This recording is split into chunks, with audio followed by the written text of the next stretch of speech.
Yesu ashimwe. Dusangira aya majambo dusanga mu gitabo c'Imigani igice ca 20 umurongo wa 22 haravuga ngo ntukavuge uti nzokwihora ikibi nagiriwe, niwitege Uhoraho niwe azogukiza. Dusangira ijambo rivuga ngo ntukihore. Umwanditsi w'igitabo c'Imigani asa naho yihanije ko umuntu adakwiye kugira imigabo mu mutima yo kwihora ikibi yagiriwe.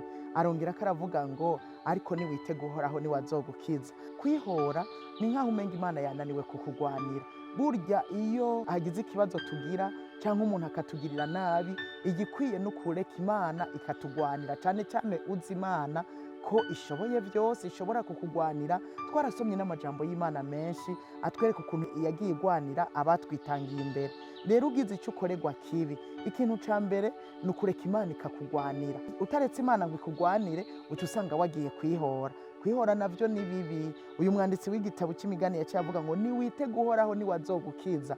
Iyo ugize ikibugirirwa niwitege Uhoraho azogukiza kandi azokugwanira bigende neza. Na Petero yaranditse yandikira abakristo ku bijanye n'ivyo kuburana kw'abakristo, arababwira aya majambo mu gice ca 3 umurongo w'8 n'uw'9: ibisigaye mwese muhuze umutima, mubabarane, mukundane nk'abavukana, mugiriranire imbabazi, mwicishe bugufi mu mitima, nimugere ikibi ku kindi canke igitutsi ku kindi, ariko muvyishure umuhezagiro, uko ari cyo mwahamagariwe kugira ngo muragwe umugisha. Petero yariko arabahanura ku bijanye n'ivyo kuburana, arababwira inyifato bategerezwa kugira. Icya mbere arababwira ngo kugira bikunde ntimwihorane, muhuze umutima. Mumaze guhuza umutima na mugenzawe, ico yokugirira cose urumva ko muri umwe, ntiwihutira kumwihora. Arongera arababwira ngo mukundane nk'abavukana. Abavukana ntibihutira kuburana, bagize n'ico bapfa biherera mw'ubwo buvukanyi, mu rukundo rw'abavukanyi, ntibihutira kwihora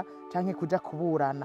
Aravuga ngo mubabarane, nukuri ndakubabaye nawe ukambabara, ugize ico unkorera kitameze neza sinoja kukwihora canke ngo nje kukuburanya.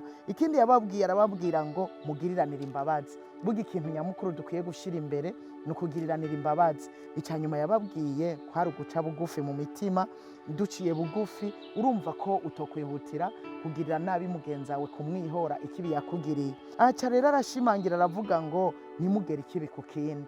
Nimba data akugiriye ikibi ntumwihore ikibi, nimba agututse ntumwihore igitutsi, ariko umwishure umuhezagiro, akuvumye umuhezagiro.